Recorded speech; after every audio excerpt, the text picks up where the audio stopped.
안녕하세요.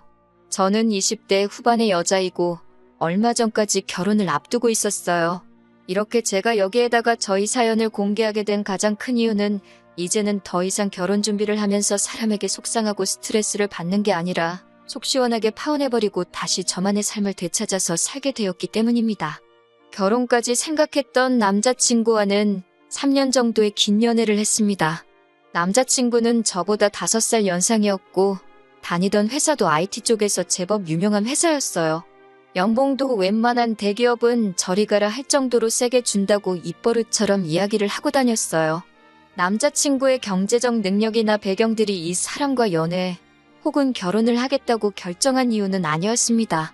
남자친구를 처음 사귀게 되었을 당시 지금이야 결혼을 당연히 생각해야 할 나이지만 그때는 아직 결혼까지 생각할 나이가 아니었었거든요. 가벼운 마음으로 시작한 연애이기도 했고 저도 당시 사회초년생이기는 했지만 나름 제 직업이나 연봉에 대해서 자부심이 있었고요. 남자친구가 자기 직업에 자부심을 가지고 있었던 것 말고도 이따금씩 자기 회사가 얼마나 대단한 회사며 그 회사에서 일하고 있는 자기가 얼마나 대단한 사람인지 자랑처럼 말하기를 좋아했고 나아가서는 자기 부모님이 뭐 하시는 분들인지 이야기를 꺼내기 시작했어요. 듣는 입장에서는 조금 부담스러운 이야기를 많이 하기는 했습니다. 그런 사실들이 자랑처럼 들린다기보다도 제 귀에는 제가 결혼 상대로 어떤 사람인지 떠보려고 하는 것처럼 들렸었거든요. 그래서 저는 그런 이야기는 나중에 우리가 정말 결혼을 하게 되면 이야기를 나누는 게 어떻겠냐며 딱 잘라 대답을 피해왔는데 남자친구는 아마 제가 대답을 피한 걸 가지고 저희 직장이 별로이거나 혹은 저희 부모님이 별 볼 일 없는 분들일 거라 판단을 했는가 봅니다. 그런데도 이 남자와 연애를 그리고 결혼까지 결심하게 된 이유는 단 한 가지였습니다. 뜻이 잘 맞고 취미며 취향까지 비슷한 이 사람하고 하는 연애가 참 좋았거든요. 조금 능구렁이 같은 화법만 뺀다면 정말 좋은 사람이었습니다. 이미 제가 사는데 부족함이 없는데 이 사람이 얼마나 대단한 일을 하고 집안이 얼마나 좋은 건 전혀 신경을 쓰지 않았어요. 저는 현재 외국계 무역회사에서 일하고 있습니다. 일반 사무직이기는 하지만 일주일에 많게는 한 번에서 2번은 협업하는 외국 회사들과의 실시간 소통을 위해 새벽에 출근을 하고 있어요. 저 말고도 해외에 있는 회사들과 실시간 소통을 담당하는 같은 부서 사람들이 번갈아 가면서 출근을 하고 있고요.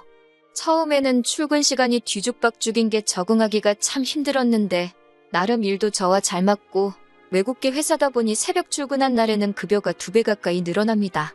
거기에다가 그렇게 새벽 출근을 한 다음 날에는 무조건 유급으로 하루 쉬는 날을 보장해주니 제 개인 시간을 활용하는데도 유용하기도 하고 그렇게 새벽 근무를 나가면서 받는 연봉 또한 제 또래 누구와 비교해도 상당한 금액이기 때문에 굉장히 만족을 하면서 다니고 있었어요. 남자친구가 도대체 너는 무슨 일을 하는데 새벽에도 출근을 하는 거냐 하면서 물어봤는데 저는 최대한 남자친구가 직업이나 여타 다른 배경을 섞어놓은 게 아닌 사람으로서의 저만 봐주었으면 하는 생각이 있어서 제 직업에 대해서 설명해 준 적 없었거든요.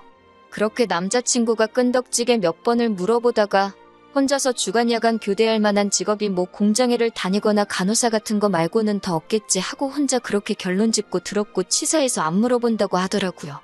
그런데 그렇게 혼자 결론을 지어버리고 얼마 뒤부터는 제 직업이 정확히 뭔지도 모르면서 너가 뭘 알겠냐 하는 식으로 제 의견을 찍어 누르는 듯한 태도를 몇 번 보인 적이 있는데 이제 와서 생각해보니 그게 다 가스라이팅이 아니었나 싶어요.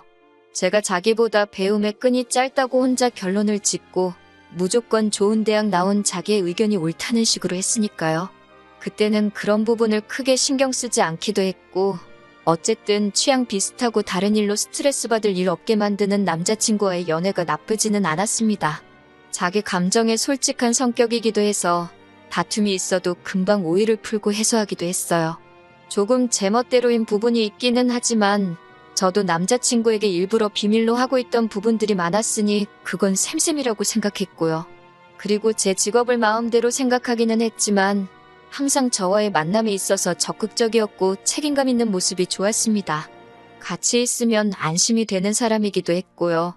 그래서 별 탈 없이 연애를 해오다 보니 3년이라는 시간이 훌쩍 지나 있었고 자연스럽게 긴 시간을 연애를 하고 나니 막연하게 이 남자하고 결혼하게 되지 않을까? 하는 생각을 하게 되었습니다. 그리고 그런 생각이 들 때쯤 남자친구도 슬그머니 저에게 결혼 이야기를 꺼내게 되었고요. 그래서 결혼 이야기가 나온 첫날에 남자친구에게 모든 건 아니지만 저희 경제적인 상황 같은 부분이나 결혼관에 대해서 이야기를 하게 되었습니다. 남자친구도 똑같이 자기가 어떤 상황인지 결혼에 대해 평소에 어떻게 생각해왔는지 이야기를 듣게 되었고요. 결혼을 하기 위해 모아놓은 돈은 아니지만 그래도 제 수중에는 1억이라는 저금이 있었습니다. 회사 연봉이 나쁜 편은 아니지만 그래도 쓸 거 다 쓰고 배울 거 다 배워가며 그만큼 모았다는 사실에 저는 어느 정도 자부심이 있었거든요. 그런데 남자친구는 자기가 모아놓은 돈이 1억 7천이나 된다면서 저보고 모아놓은 돈이 그것밖에 안 되냐는 식으로 마치 제가 세상 물정 모르고 돈을 흥청망청 낭비하는 그런 사람이라는 듯이 이야기를 하더라고요. 요즘 세상이 어느 때인데 남자가 결혼할 때 돈을 더 내는 문화도 사라지고 있는 추세라면서 저희 부모님에게 지원금을 받아 자기가 준비한 금액에서 맞추라는 듯이 이야기를 하더라고요. 솔직히 기분이 조금 언짢았습니다. 4년 회사 생활하면서 모아놓은 돈이 1억인데 남자친구는 저보다 회사 생활 경력이 2배 가까이 되거든요. 과연 제가 돈을 흥청망청 썼다면 일한 시간이 2배인데 금액이 저보다 2배가 안 되는 본인이야말로 흥청망청 돈을 써온 거나 마찬가지 아닌가 싶었거든요. 거기에 저는 취직할 때 부모님이 출퇴근이라도 편하게 하라며 오피스텔 하나를 제 명의로 해주신 것이 있으니 따지고 보면 현재 재산만 봤을 때 남자친구보다 제가 훨씬 더 많이 준비가 되어 있는 상태였지요. 그런 부분에 대해서는 제가 말을 안 해줬으니 이런 식으로 나오는 남자친구의 반응이 무조건 잘못되었다 할 수 없는 상황이기는 했습니다. 어쨌든 3년의 연애를 하면서 처음 나오게 된 결혼 이야기니 더 이야기를 해보는 게 좋겠다 싶어서 대화를 나눴는데 어찌나 맞는 부분이 하나도 없는지 의견 차이가 좀처럼 좁혀지지가 않았습니다. 남자친구는 반반 결혼을 외치며 저보고 무작정 저희 부모님께 지원을 받아오라고 이야기를 했어요. 제가 말을 안 했다 뿐이지 제 명의로 된 오피스텔까지 가지고 있으니 저는 부모님께 한 푼도 지원받을 생각이 없었거든요. 그래서 저는 싫다고 거절했더니 남자친구는 그걸 또 자기 혼자서 마음대로 해석해서는 저희 부모님 형편이 안 좋은 상황이라고 받아들이더라고요. 그러면서 자기 부모님 이야기를 꺼내며 어머니는 공무원이고 아버지는 중소기업이긴 하지만 임원급 대우를 받고 아직도 일하고 계신다고 하는데 공무원도 공무원 나름이고 아버지가 임원급 대우를 받는다고 한다는 건 임원은 아니라는 말이나 마찬가지잖아요. 그런데 자기 집이 얼마나 안정적인 상황이고 그런 걸 이야기하면서 저희 부모님 노후 이야기를 꺼내기 시작했어요. 부동산 임대업으로 여기저기서 달마다 들어오는 세가 얼마인데 저는 세상에 처음으로 저희 부모님 노후 걱정해주는 사람을 처음 봤습니다. 남자친구가 이어서 꺼내는 말이 자기 부모님은 연금도 나올 거고 퇴직금도 상당하니 노후 걱정이 문제가 없을 거라 하는데 너희 부모님은 그게 아니지 않냐면서 어차피 나중에 우리가 어느 정도 생활비를 지원해드려야 하는 상황이면 결혼 전에 최대한 받을 수 있는 데까지 받아내는 게 좋겠다고 말하면서 자꾸 저희 부모님에게 자기가 모아놓은 만큼은 지원을 받아와야 한다고 말하더라고요. 이미 시작부터 기분이 나빠 있었는데 이어지는 이야기에 기분이 확 나빠져서 그러면 우리 부모님이 지원을 해주시는데 그래서 오빠가 모아놓은 돈보다 액수가 많아지면 오빠도 오빠 부모님한테 그 모자란 만큼을 지원받아 올 거냐고 한마디 했습니다. 그 말에는 대답도 안 하고 이죽대면서 일단 돈부터 가져와 보라는 식으로 말하면서 너네 부모님이 그런 돈이 있기는 하냐는 식으로 빈정거리더라고요. 결혼식에 대한 의견도 저와는 많이 달랐습니다. 저는 저희 결혼을 축하해주러 오시는 분들과 부모님들 보고 찾아오실 손님들께 제대로 대접하고 싶어 결혼식 비용만큼은 아끼고 싶은 마음이 없었습니다. 그리고 인생에 아마 한 번밖에 없을 결혼식인데 제가 여자라서 그런지는 몰라도 조금 더 싼 곳을 찾고 타협해가면서 비용을 줄이는 것보다 일단 제 형편이 닿는 선에서 최대한 좋게 하고 싶거든요. 결혼식에 어느 정도의 돈을 투자하고 싶었고 그게 사실 거의 저희 만족을 위해서 그러는 부분이니 결혼식 비용에 대해서는 제가 전부 다 부담할 생각까지 가지고 있었습니다. 하지만 남자친구는 결혼식이 허례허식이니 어쩌니 말하면서 그러니 너가 돈을 그것밖에 못 모은 거라면서 저를 또 깎아내리더군요. 물론 결혼식을 준비함에 있어 신부인 저를 위해 투자하는 돈을 아끼고 싶지 않다는 부분이니 틀린 말은 아니지만 그렇다고 제가 그동안이나 앞으로도 제 자신을 치장하는데 몇백만 원씩 써대고 명품으로 몸을 둘둘 감아서 살겠다고 하는 말이 아니잖아요? 제가 모아놓은 돈이 금액이 적은 것도 아닌데 제가 흥청망청 소비하는 습관을 고쳐주겠다면서 결혼하고 나면 제 월급 관리 또한 자기한테 맡기라는 듯이 이야기하는 게 어이가 없었습니다. 주여 3교대로 일하는 너가 명품 같은 게 뭐가 필요하냐면서 또 제 직업을 걸고 넘어지는데 제 진짜 직업은 알지도 못하면서 저를 자꾸 야간에 공장 다니는 여자 정도로 생각하는데 점점 화가 나더라고요. 그러면서 결혼을 하게 되면 제가 잘 다니고 있는 회사까지 그만두라는 식으로 나왔습니다. 결혼을 하게 되면 집안일은 여자가 해야 되는 건데 그렇게 새벽일 하고 온 다음 날에는 제정신으로 집안일까지 하겠냐고 하면서요. 저는 결혼을 하더라도 제 직장을 포기할 생각이 없으니 그건 싫다고 했습니다. 요즘 가사 도우미가 얼마나 잘 되어 있는지 아냐고 했더니 이번에는 또 그걸 물고 늘어지면서 네 수입으로 가사 도우미 분 돈을 들이고 나면 뭐가 남겠냐면서 처음부터 끝까지 저를 후려치는데 정신이 없더라고요. 또 저도 결혼을 하게 되면 당연히 맞벌이를 하게 될 테니 나름 중요하게 생각하던 게 바로 가사 분담에 관한 일이었는데 이건 뭐 분담을 해서 미리 합의를 하기도 전에 청소며 빨래 같은 건 당연히 제가 하게 될 일이라고 단정지어 말하고 안 써도 될 돈을 뭐하러 쓰냐는 듯이 말을 하고 있었으니까요. 이제 더 길게 이야기할 필요도 없다는 생각이 들기 시작했습니다.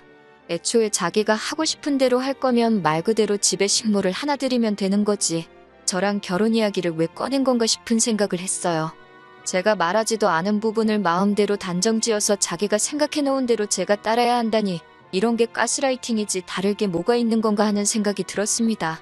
남자친구와 연애가 나쁜 건 아니지만 결혼을 하게 되면 제 직장부터 그 외에 제가 휴무날 누리고 있는 저희 개인적인 시간까지 전부 다 반납해버려야 하는 상황이니까요.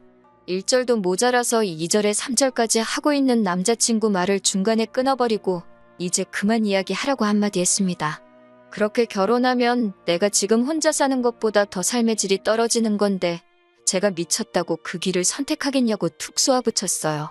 남자친구는 제 말을 듣고도 상황 파악이 안 되는지 자기가 얼마나 대단한 사람이며 저한테 마치 인생 역전의 기회를 주는 건데 너는 그 복을 스스로 차버리려고 하는 거냐는 식으로 반응을 보이더라고요.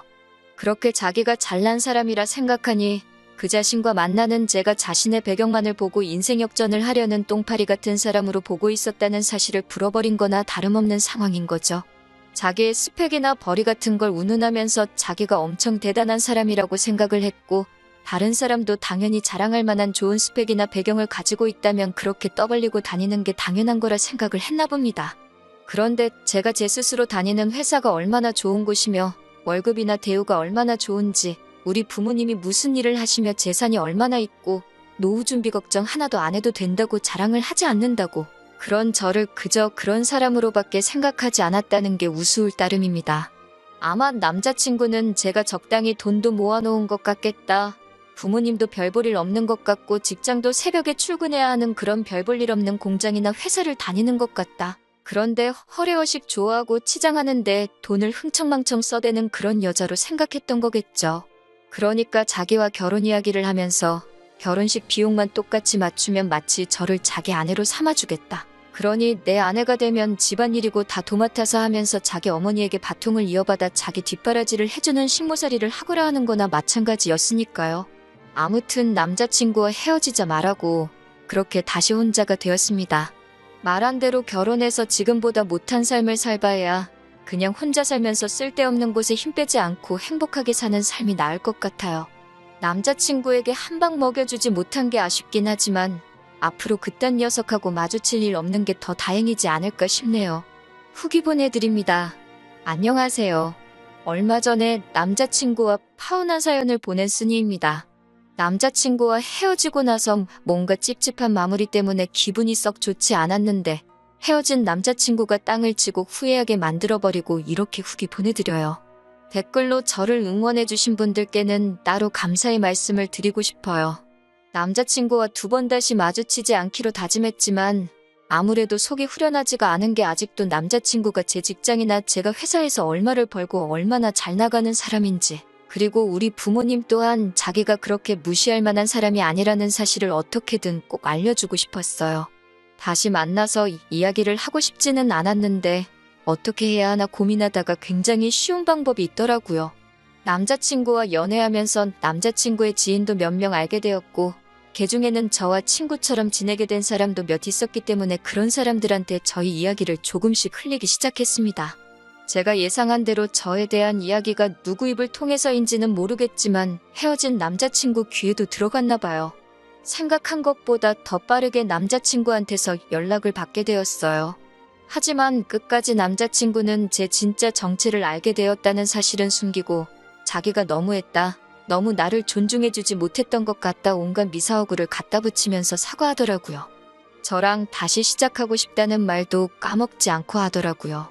그리고 그제서야 그날 제가 진짜 해주고 싶었던 한마디를 해줬습니다. 이제서야 이러는 게 못 들은 게 있어서 그러는 거 아니냐 한마디 하니 꿀먹은 벙어리가 되어서 말을 잇지 못하더라고요. 그래서 한마디 해줬어요. 그러니 있을 때 잘하지 그랬냐고. 기차를 스스로 떠나보내고 나서 후회한다고 떠난 기차가 돌아오겠냐고요. 그래도 남자친구는 혹시나 제가 마음을 돌릴까봐 이번엔 제가 역으로 가스라이팅을 하고 있는데도 기분 나쁜 티를 하나도 내지 못하고 대꾸도 못하면서 계속 제 이야기를 듣고 있더라고요. 이렇게 간단한 건데 저도 뭐하러 제 자신을 숨겨왔는지 모르겠네요. 제가 앞으로 만날 사람은 저의 배경이 아니라 저라는 사람 그 자체를 좋아해주는 사람을 만나고 싶은 마음은 여전하지만 그래도 앞으로는 자기 잘난 맛에 다른 사람 까내려가며 무시하는 그런 사람을 만나지는 말아야겠네요. 혹시라도 그런 사람이 있으면 하루빨리 정리하고 제 진짜 정체에 대해서도 먼저 말해줘야겠어요.